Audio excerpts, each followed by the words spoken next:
জানেন আজলানের না একটা বিড়াল মেয়ে ফ্রেন্ড আছে, ওই মেয়েটাকে আজলান যখনই ডাক দেয় ও চলে আসে, কিন্তু সমস্যা হচ্ছে ও অল টাইম হাংরি থাকে, যার কারণে আজলানের বাবা ওর জন্য হচ্ছে এই খাবারগুলো নিয়ে আসছে।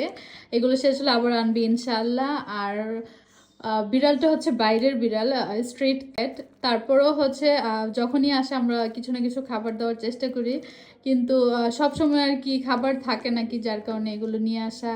আর আপনার বাচ্চাই কিন্তু মানে আপনার কাছ থেকেই শিখবে হাউ টু লাভ অ্যানিমেলস, মানে অ্যানিমেলসদের সাথে কিভাবে বিহেভ করতে হয়।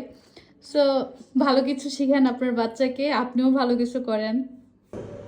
এই যে আজলান মেয়েও করে ডাক দিছে, এটা আরেকটা ফ্রেন্ড চলে আসছে আজলানের কাছে। ওই মেয়েটা মনে হয় বাসায় নাই, আর এটা হচ্ছে নতুন আরেকটা ফ্রেন্ড আজলানের, ওকে আমরা খাবার দিব। আবার এখানে দেখেন আজলান কিন্তু তার ফ্রেন্ডের জন্য এখানে মিল্ক রেডি রাখে, আজলানের মিল্ক, এখানে বিস্কিট দেওয়া হয়।